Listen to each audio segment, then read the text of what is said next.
నమస్కారం. మీరు చూస్తున్నది అనేక వార్తలను మీకు అందిస్తున్న రుద్ర న్యూస్. కార్తీక మాసంలో వచ్చే పౌర్ణమి హిందువులకు పరమ పవిత్రమైన రోజుగా చెప్పవచ్చు. ఇది మహాశివరాత్రితో సమానమైన పుణ్యదినం. ఈ పర్వదినాన్ని త్రిపురి పూర్ణిమ అని, దేవ దీపావళి అని కూడా పిలుస్తారు. మహాభారత కథనాన్ని అనుసరించి కార్తికేయుడు తారకాసురుణ్ణి సంహరించిన రోజే కార్తీక పౌర్ణమి. ప్రజలను నానా రకాలుగా హింసిస్తున్న తారకాసురుడు ఇక లేడన్న ఆనందంతో దీపాలు వెలిగించి సంబరం నిర్వహించుకున్నారు ఆనాడు.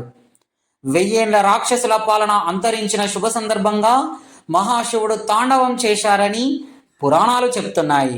కార్తీక పౌర్ణమి అటు శివునికి ఇటు విష్ణుమూర్తికి కూడా ప్రియమైన రోజు.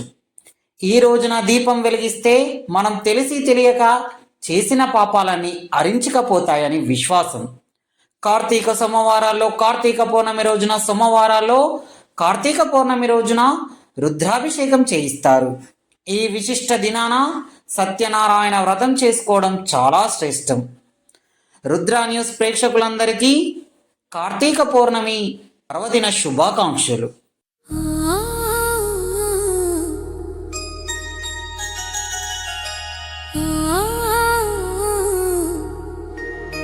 శివాయ ఓం హరిహరాయ నమః.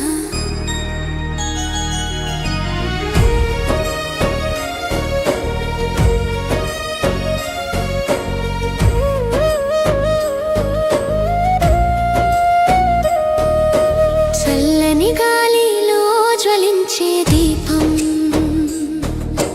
చంద్రుడి సాక్షిగా జలజలమంటా, నా చేతులలో ఉన్న చిన్న ప్రమిద, నా హృదయం అంతా భక్తి వెలుగుతో నిండింది. కార్తీక పౌర్ణమి రాత్రి ఇది, శివాలయం నిండింది దీపాల కాంతితో. గంటల శబ్దం గంగ జలల తాకిరిగా, నా మనసు పారుతోంది గోవిందనామముగా. నా దీపం నీ దృష్టికి చేరని, నా కుటుంబం సుఖంగా ఉండని, ప్రతి కష్టము కరిగిపోవని, నీ కృప కిరణమై